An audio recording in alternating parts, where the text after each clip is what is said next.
What's up, family? Today's topic of discussion is there is no logic in walking with Christ. And the definition of no logic is something that is senseless, unreasonable, lacks coherent, rational explanation.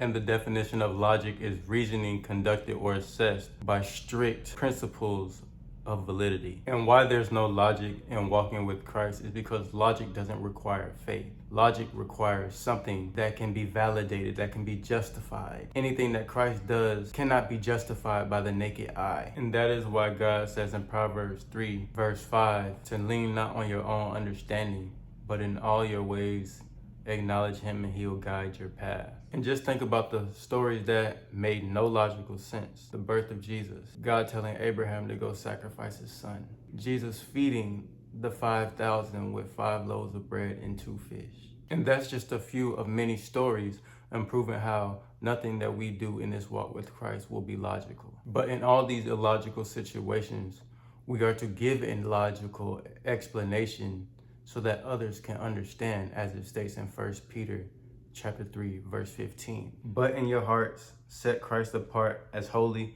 acknowledging him, giving him first place in your lives as Lord.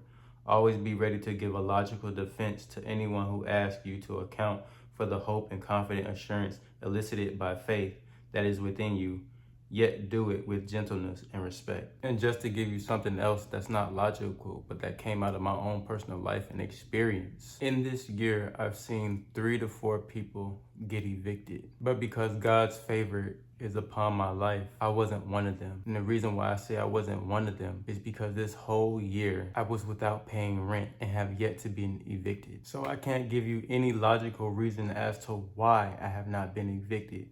But I can tell you that what I was praying for, I had faith in. And it wasn't to not get evicted. It wasn't to, anything dealing with the eviction. It was more so on whose lives I wanted him to touch and how I wanted him to change me. And he provided that place to keep me grounded in my faith, but also allowing me to learn and understand certain things that could only happen when we rely on God, when we put God in the forefront of our lives and just watch how he moves, how he orchestrates, how he works. Because I can tell you right now, it's a blessing. And now that I have another place to go to, the start of a new season, but also the start of a new year, it's an amazing feeling to actually see God at work in your life and that the impossible become possible with God, because the God of impossible is at hand.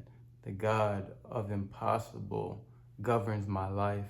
The God of impossible makes all things possible.